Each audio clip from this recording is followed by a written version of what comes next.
አክብሮታዊ ሰላምታችን በያላችሁበት ሁሉ ይድረሳችሁ። የቲክቫ ኢትዮጵያ ቤተሰቦች ለሰዓቱ ከምናስደምጣችሁ አበይት የቲክቫ ኢትዮጵያ መረጃዎች መካከል ብፁዕ አቡነ ማትያስ በኦሮሚያ ክልል ምስራቅ አርሲ ዞን አርሲ ሀገረ ስብከት በምዕመናንና አድባራት ላይ በደረሰው ጥቃት የተሰማቸውን ጥልቅ ሐዘን ገለጹ። ብፁዕነታቸው ጥሪ ማስተላልፈዋል። ዝርዝር መረጃውን እናስደምጣችኋለን። የኦሮሚያ ክልል መንግስት በአርሲ ዞን አስኮ ወረዳ በንጹሃን ላይ ለተፈጸመው ግድያና የአብያተ ክርስቲያናት ጥቃት ራሱን የኦሮሞ ነጻነት ሰራዊት ብሎ የሚጠራው ሸኔ ያለውን ታጣቂ ቡድን ከሷል። ታጣቂ ቡድኑ በበኩሉ ለጥቃቱ ኃላፊነቱን እንደማይወስድ ገልጾ ጉዳዩን እያጣራ እንደሆነ አስታውቋል። ትንታኔውን ይዘናል። ሳይመዘገቡ ድምጽ የሰጡና ተመዝግበው ድምጽ መስጠት የተከለከሉ መራጮች መኖራቸውን የኢትዮጵያ ሲቪል ማህበራት ድርጅቶች ህብረት አስታወቀ። ዝርዝር መረጃ ይዘናል። የቀድሞ ፍቅረኛዬን አገባ በሚል ቅን በቀል ተነሳስቶ አሰቃቂ ግድያ የፈጸመው ግለሰብ በሞት እንዲቀጣ የጌዲዮ ዞን ከፍተኛ ፍርድ ቤት ወሰነም። የኢትዮጵያ መንግስት ከዓለም አቀፉ የገንዘብ ተቋም IMF የ$468 ሚሊዮን ብድር ድጋፍ ለማግኘት የሚያስችለው ስምምነት ላይ መድረሱ ተገለጸም። ውድ ቤተሰቦቻችን እነዚህን ጉዳዮች በዝርዝር እናስደምጣችኋለን። የተወዳጁ ቲክቫ ኢትዮጵያን ይፋዊ የዩቲዩብ ቻናል ሰብስክራይብ በማድረግና የደውል ምልክቷን በመጫን ቤተሰብነቱን ያጠናክሩ። ወደ ዝርዝር መረጃዎቹ እናልፋለን። ብፁዕ አቡነ ማትያስ በኦሮሚያ ክልል ምስራቅ አርሲ ዞን አርሲ ሀገረ ስብከት በምዕመናንና አድባራት ላይ በደረሰው ጥቃት የተሰማቸውን ጥልቅ ሐዘን ገለጹ። ብፁዕነታቸው ጥሪም አስተላልፈዋል። ብፁዕ ወቅዱስ አቡነ ማትያስ ቀዳማዊ ፓትርያርክ ርዕሰ ሊቃነ ጳጳሳት ዘኢትዮጵያ ሊቀ ጳጳስ ዘአክሱም ወዕጨጌ መንበረ ተክለ ሃይማኖት በአርሲ ሀገረ ስብከት በቤተ ክርስቲያንና በምዕመኖቿ ላይ የደረሰውን ጥቃት በማስመልከት አባታዊ የሐዘን መልእክት አስተላልፈዋል። በአርሲ ሀገረ ስብከት በአስኮ፣ ሸርካ፣ ሆንቆሎ፣ ዋቤና ሙኔሳ ወረዳዎች በመንፈስ ቅዱስ ልጆቻቸውና በቤተ ክርስቲያን ላይ ስለደረሰው አሰቃቂ ጥቃት የሰማነው በተሰበረ ልብ ነው ብለዋል። የእምነት ነጻነት ተደፍሮ 100 ዓመታትን ያስቆጠረው የጠላታ ቅዱስ ገብርኤል ቤተ ክርስቲያን በተቃጠለበት እንዲሁም የካራ ኩፍቴ መድኃኔዓለም ቤተ ክርስቲያን በተዘረፈበት በዚህ ክፉ ቀን በርካታ ምዕመናን በግፍ መሰዋታቸውና በመቶዎች የሚቆጠሩ ወገኖቻችን ከቀያቸው መፈናቀላቸው ቤተ ክርስቲያንን በእጅጉ ያሳዘነ ክስተት ነው ብለዋል። የሰላም የፍቅርና የታሪክ ማህደር የሆነችው ቤተ ክርስቲያን በምድራዊ መከራ ውስጥ ያሉትን ምዕመናን በምታጽናናበት በዚህ ወቅት ራሷ በፈተና ውስጥ ሆና ከመቸገሯን በላይ በአርሲ ምድር በተደጋጋሚ የሚስተዋለው በደልና ግፍ በሁላችንም ልቦና ውስጥ እስከ መቼ የሚል የቁጭትና የሐዘን ጥያቄ ፈጥሯልም ብለዋል። በመሆኑም ይህ መከራ እያበቃ ሳይሆን እየሰፋ በመምጣቱ የዜጎችን ደህንነት የመጠበቅና ሰላምን የማስፈን አደራ የተጣለባችሁ የጸጥታ አካላትና በየመዋቅሩ ያላችሁ ኃላፊዎች ከምንም በላይ ታሪክ የሚጠይቃችሁ በስልጣን ዘመናችሁ ለዜጎች ደህንነት በምትከፍሉት ዋጋ ነውና ይህንን የጥቃት ሰንሰለት በማስቆምና ወንጀለኞችን ለሕግ በማቅረብ ከታሪክ ባለዕዳነት ትድኑ ዘንድ በቤተክርስቲያናችን ስም አበክረን እናሳስባለን ሲሉም አስገንዝበዋል። ቅዱስነታቸው በየአካባቢው የምትገኙ ምዕመናንና መላው ኢትዮጵያውያንም በወንድማማችነት መንፈስ ተጋግዛችሁ የተፈናቀሉ ወገኖችን በመደገፍ በጸሎት ከቤተ ክርስቲያን ጎን እንድትሆኑ ጥሪያችንን እናቀርባለንም ብለዋል። ቤተ ክርስቲያናችን ለሰላም ለይቅርታና ለሰው ልጆች ክብር ሁልጊዜ የምትቆም መሆኗን በመግለጽ ይህንን የሐዘን ሰዓት አምላካችን በምህረቱ ያሳልፍልን፣ የሞቱትን ነፍሳቸውን በመንግስት ይቀበልልን፣ የተጎዱትንም በቸርነቱ ያጽናናልን በማለትም ይህን አባታዊ የሐዘን መልእክታቸውን በእግዚአብሔር ስም አስተላልፈዋል። ይህ በእንዲህ እንዳለ በብፁዕ አቡነ ሳውሮስ የጠቅላይ ቤተ ክህነት ዋና ስራ አስኪያጅና በብፁዕ አቡነ ዲዮስቆሮስ የቅዱስ ሲኖዶስ ዋና ጸሐፊ የተመራ የኢትዮጵያ ኦርቶዶክስ ተዋሕዶ ቤተክርስቲያን ከፍተኛ ልዑክ ከሰላም ሚኒስትር አቶ አህመድ እንድሪስ ከሚኒስትር ዴታው ዶክተር ሃይረዲን ተዘራ እንዲሁም ከኦሮሚያ ክልል ከፍተኛ የስራ ኃላፊዎች ጋር መወያየታቸው ተገልጿል። በውይይቱ ወቅት የምስራቅ አርሲ ሊቀ ጳጳስ ብፁዕ አቡነ ኤልሳም የተከሰተውን ችግር በቁጥራዊ ማስረጃዎች አስደግፈው አቅርበዋል። መንግስት የችግሩን ምንጭ አጣርቶ ዘላቂ ሰላም እንዲያሰፍን፣ ተፈናቃዮች ወደ ቀያቸው ተመልሰው እንዲቋቋሙና ወንጀለኞች ለሕግ ቀርበው ቅጣታቸውን እንዲያገኙም ጠይቀዋል። የሰላም ሚኒስትሩ አቶ አህመድ እንድሪስ በተፈጠረው አደጋ ማዘናቸውን ገልጸው አስቸኳይ አጣሪ ቡድን ወደ ስፍራው መላኩንና በሪፖርቱ መሰረት እርምጃ እንደሚወሰድም አስታውቀዋል። የኦሮሚያ ክልል ኃላፊዎችና የብልጽግና ፓርቲ ጽህፈት ቤት አመራሮች በበኩላቸው ተጨማሪ አደጋን ለመከላከል ጥረት ማድረጋቸውን ጠቅሰው አጥፊዎችን ለሕግ ለማቅረብና ቤተክርስቲያኗ ምዕመናኗን ለመደገፍ በምታደርገው እንቅስቃሴ ሁሉ እገዛ እንደሚያደርጉ አረጋግጠዋል። የቅዱስ ሲኖዶስ ቋሚ ሲኖዶስና የመንበረ ፓትርያርክ ጠቅላይ ጽህፈት ቤት የተፈናቀሉ ወገኖችን ለመደገፍና የተቃጠለውን ቤተክርስቲያን መልሶ ለመገንባት መሰል ችግሮች ዳግመኛ እንዳይከሰቱ ለማድረግ ከተጠናከረ ስራ ጋር በትኩረት እንደሚንቀሳቀሱም አስታውቀዋል። መረጃው የኢትዮጵያ ኦርቶዶክስ ተዋሕዶ ቤተክርስቲያን ሕዝብ ግንኙነት ክፍል ነው። በሌላ በኩል የኦሮሚያ ክልል መንግስት በአርሲ ዞን አስኮ ወረዳ በንጹሃን ላይ ለተፈጸመው ግድያና የቤተክርስቲያናት ጥቃት ራሱን የኦሮሞ ነጻነት ሰራዊት ብሎ የሚጠራው ሸኔ ያለውን ታጣቂ ቡድን ከሷል። ታጣቂ ቡድኑ በበኩሉ ለጥቃቱ ኃላፊነት እንደማይወስድ ገልጾ ጉዳዩን እንደሚያጣራም አስታውቋል። የኦሮሚያ ክልል ኮሚኒኬሽን ቢሮ ኃላፊ አቶ ኃይሉ አዱኛ ለሀገር ውስጥ መገናኛ ብዙሃን እንደተናገሩት ሰባተኛውን ሀገራዊ ምርጫ ለማወቅ ተዘጋጅተው ያልተሳካላቸው ያላቸው ኃይሎች በክልሉ በሰላማዊ ዜጎች ላይ የበቀል እርምጃ ላይ ተሰማርተዋል ብለዋል። በዚህ ሳምንት እሁድና ሰኞ በምስራቅ አርሲ ዞን አስኮ ወረዳ ደለታ ጨፋ ቀበሌ በንጹሃን ላይ የደረሰውን ጥቃት አሸባሪ ባሉት ሸኔ የተፈጸመ ነው ያሉት አቶ ኃይሉ በዚህም በሰው ሕይወት እንዲሁም በመንግስትና በህዝብ ሀብት ላይ ጉዳት መድረሱን አረጋግጠዋል። የጥፋት ኃይል ያሏቸው ታጣቂዎች በሰላማዊ ሰዎች ላይ ጉዳት ቢያደርሱም ዓላማቸው ሙሉ በሙሉ አልተሳካም ያሉት አቶ ኃይሉ መንግስት የጸጥታ አካላትን በማሰማራት ሊደርስ የነበረውን የከፋ ጉዳት ተቆጣጥሯልም ብለዋል። ለሀገር ሉዓላዊነትና ለመንግስታዊ ስርዓት ቀጣይነት ለምርጫ የወጣውን ህዝብ ለመበቀል የተወሰደው ጥቃት ነው ያሉት አቶ ኃይሉ የጸጥታ አካላት ግን ከሁሉም አስቀድሞ የሰው ህይወት እንዳይጠፋ አበክረው መስራታቸውን ገልጸዋል። የጸጥታ አካላት አካባቢውን በማረጋጋት አሁን ላይ ተጎጂዎችን ወደ ነባር ቀያቸው ለመመለስ ዝግጅት እየተደረገ ይገኛል ያሉት አቶ ኃይሉ መንግስት በቀጣይም ችግሮችን በዘላቂነት በመፍታት ሰላምን ለማስፈን የሚሰራ መሆኑንም አመላክተዋል። የኦሮሚያ ብሔራዊ ክልላዊ መንግስት ከቤት ንብረታቸው የተፈናቀሉትን በመመለስ የወደሙትን ተቋማት መልሶ ወደ መገንባት ይገባል ያሉት ኃላፊው ጥቃቱ የብሔር አሊያም የሃይማኖት መልክ ሊሰጠው የሚገባ እንዳልሆነ በአስተያየታቸው አስረድተዋል።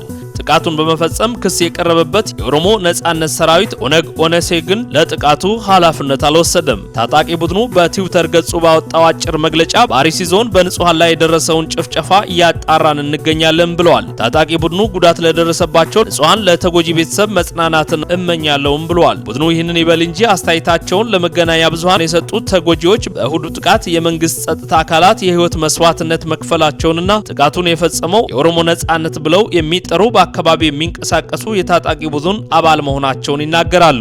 በአካባቢው የነበሩ የመንግስት የጸጥታ ኃይል ውስን ቢሆንም ታጣቂዎች ከነጀለው ወደ 4000 የሚጠጋ ነው በማለት ታጣቂዎቹ ራሳቸውን የኦሮሞ ነጻነት ሰራዊት ብለው እንደሚጠሩ መስማታቸውን የጥቃቱ ተጎጂ የዓይን እማኝ ለዶቼ ቬሌ ገልጸው ነበር። ይህ በእንዲህ እንዳለ የኢትዮጵያ ሃይማኖት ተቋማት ጉባኤ በአርሲ ዞን በአስኮ፣ ሸርካ፣ ሆንቆሎዋቤና ሁኔሳ ወረዳዎች በኦርቶዶክስ ተዋሕዶ ቤተክርስቲያን አገልጋዮችና ምዕመናን ላይ የተፈጸመውን አሰቃቂ ግድያና የአብያተ ክርስቲያናት ቃጠሎ አውግዟል። በጥቃቱም የተሰማውን ሐዘን ገልጾ ለተጎጂ ቤተሰቦች መጽናናትንም ተመኝቷል። ቀደም ሲል ተመሳሳይ ጥቃቶች እንዳይፈጸም ጥበቃ እንዲደረግ መጠየቁንም በማስታወስ አሁንም ችግሩ ባለመቀረፉ ተጨማሪ ጉዳት መድረሱ ሐዘኑን እጥፍ እንዳደረገው ገልጸው በመሆኑም መንግስት የዜጎችን ደህንነት ለማረጋገጥ ተቀዳሚ ኃላፊነቱን እንዲወጣ ለተፈናቀሉና ስጋት ላለባቸው ዜጎችም አስተማማኝ ጥበቃ እንዲያደርግ እንዲሁም ወንጀለኞችን በአፋጣኝ ለፍርድ እንዲያቀርብ በጥብቅ አሳስቧል።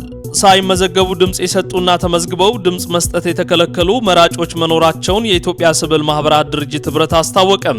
የኢትዮጵያ ሲቪል ማህበራት ድርጅቶች ህብረት ለምርጫ ባወጣው የመጀመሪያ ደረጃ የትዝብት ሪፖርት ህብረቱ በታዘባቸው የምርጫ ጣቢያዎች ውስጥ ስማቸው በመራጮች መዝገብ ላይ ያልሰፈሩና መታወቂያ የሌላቸው ግለሰቦች ድምጽ እንዲሰጡ የተፈቀደላቸው ሁኔታዎች መኖራቸውንም አመላክተዋል። እንደ ህብረቱ ሪፖርት ምንም እንኳን ህብረቱ ተገኝቶ ከታዘባቸው 94 በመቶ የምርጫ ጣቢያዎች ድምጽ የሰጡ መራጮች ድምጻቸው መዝገብ ላይ የሰፈረና መታወቂያ የያዙ ቢሆንም 5 በመቶ ወይንም 130 ጣቢያዎች ግን ከ1 እስከ 10 የሚደርሱ ግለሰቦች ስማቸው ሳይገኝ መታወቂያ ሳይዙ ድምጽ እንዲሰጡ እንደተፈቀደላቸው አረጋግጧል። በተጨማሪም በ8 ምርጫ ጣቢያዎች ከ10 በላይ የሚሆኑ ስማቸው በመዝገብ ላይ ያልሰፈረና መታወቂያ የሌላቸው ሰዎች ድምጽ መስጠታቸውን ታዛቢዎቹ አረጋግጠዋል። በሌላ በኩል ስማቸው በመዝገብ ላይ ሰፍሮ እያለ ድምጽ እንዳይሰጡ የተከለከሉ መራጮች መኖራቸውንም በሪፖርቱ ተካቷል። በታዘቧቸው 46 የምርጫ ጣቢያዎች 2 በመቶ የሚሆኑት ላይ ከ1 እስከ 10 የሚደርሱ ግለሰቦች ስማቸው በመዝገብ ላይ ተገኝቶ እያለ ድምጽ እንዳይሰጡ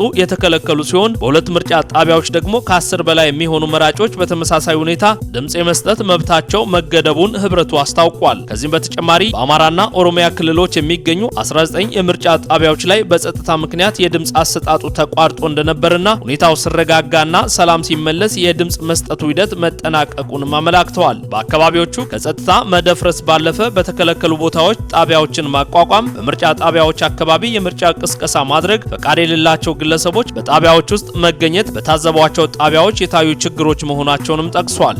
ህብረቱ ለምርጫ ሪፖርቱ በምርጫው ዕለት የታዩ የአሰራር ግድፈቶችና መሰናክሎችን የሚያሳይ ቢሆንም በአጠቃላይ ግን በአብዛኛው ምርጫ ጣቢያዎች ሂደቱ በህግና በመመሪያው መሰረት መከናወኑን እንዲሁም ከፍተኛ የህዝብ ተሳትፎ የታየበት እንደሆነ መገምገሙን ሪፖርቱ አመላክቷል። ህብረቱ እነዚህንና ሌሎች የታዘባቸውን ጉዳዮች በማካተት ዝርዝር ሪፖርቱን በቀጣይ ይፋ እንደሚያደርግ ይጠበቃል። የቀድሞ ፍቅረኛ አይና ገባ በሚል ቅን በቀል ተነሳስቶ አሰቃቂ ግድያ የፈጸመው ግለሰብ በሞት እንዲቀጣ የገዲዮ ዞን ከፍተኛ ፍርድ ቤት ወሰነ።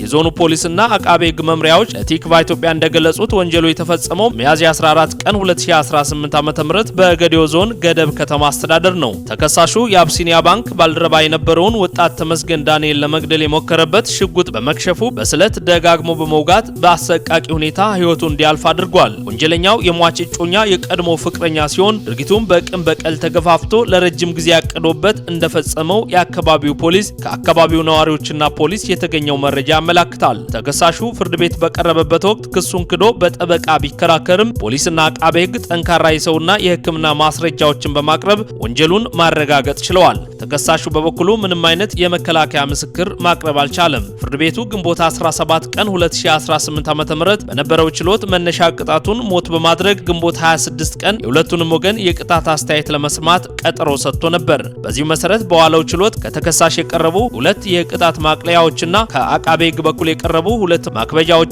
እርስ በርስ በማቻቻል ፍርድ ቤቱ የሞት ቅጣቱን አጽንቷል። ውሳኔውን ተከትሎ ይህንን እንዲያስፈጽምም ለዲላ ማረሚያ ተቋም ትዕዛዝ መተላለፉንም መምሪያዎቹ ለቲክቫህ ኢትዮጵያ አረጋግጠዋል። የኢትዮጵያ መንግስት ከዓለም አቀፉ የገንዘብ ተቋም IMF የ468 ሚሊዮን ዶላር ብድር ለማግኘት የሚያስችል ስምምነት ላይ መድረሳቸው ተገለጸ። የዓለም አቀፉ የገንዘብ ተቋም IMF እና የኢትዮጵያ መንግስት በአምስተኛው ዙር የኢኮኖሚ ማሻሻያ ግምገማ ላይ ባደረጉት ውይይት ኢትዮጵያ ተጨማሪ የብድር አቅርቦት እንድታገኝ የሚያስችላትን የመጀመሪያ ደረጃ ስምምነት ላይ መድረሱ ተገልጿል። ስምምነቱን ተከትሎ ኢትዮጵያ የ468 ሚሊዮን ዶላር ተጨማሪ ብድር ለማግኘት የሚያስችላት መሆኑን IMF ባወጣው መግለጫ አመላክቷል። ይህ በቴክኒክ ደረጃ የተደረሰበት ስምምነት በድርጅቱ ስራ አስፈጻሚ ቦርድ ሲጸድቅ ኢትዮጵያ በዚሁ የ3.4 ቢሊዮን ዶላር የተራዘመ ብድር ፕሮግራም ECF እስካሁን ያገኘችውን ጠቅላላ የገንዘብ መጠን ድጋፍ ወደ 2 ቢሊዮን 651 ሚሊዮን ዶላር ከፍ ይላልም ተብሏል። በአልቫሮ ፒሪስ የሚመራው የIMF የባለሙያዎች ቡድን በግንቦት ወር በአዲስ አበባ ተገኝቶ ባደረገው ግምገማ የኢትዮጵያ መንግስት የሀገር በቀል ኢኮኖሚ ማሻሻያ አጀንዳዎችን በመተግበር ረገድ አበረታች ውጤት እያስመዘገበ መሆኑን ገልጿል። እንደ ባለሙያዎቹ ሪፖርት እስከ 2018 መጀመሪያ ድረስ በኢትዮጵያ የውጭ ንግድ፣ የውጭ ምንዛሪ ክምችቶችና የመንግስት ገቢ መሻሻል የታየባቸው ሲሆን የዋጋ ግሽበትን የመቀነስ አዝማሚያም አሳይቷል ይላል። ይሁን እንጂ በመካከለኛው ምስራቅ በተቀሰቀሰው ጦርነት ምክንያት እንደ ነዳጅና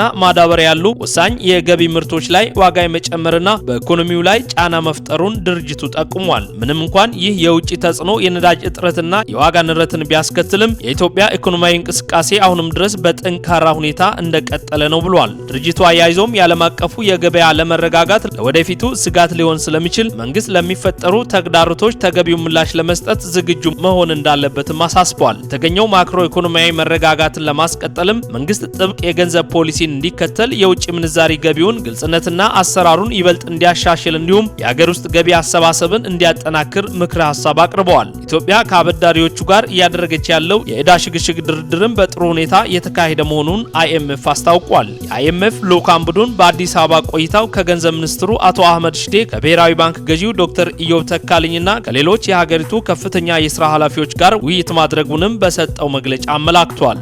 ውድ የቲክቫህ ኢትዮጵያ ቤተሰቦች ለሰዓቱ ያዘጋጀንላችሁ አጫጭር መረጃዎች ይህንን ይመስሉ ነበር። ከሰዓታት ቆይታ በኋላ በሌሎች አዳዲስ መረጃዎች እንመልሳለን። የተወዳጁ ቲክቫህ ኢትዮጵያን ይፋዊ የዩቲዩብ ቻናል ሰብስክራይብ በማድረግ ቤተሰብ ይሁኑ። ሰናይ ቆይታም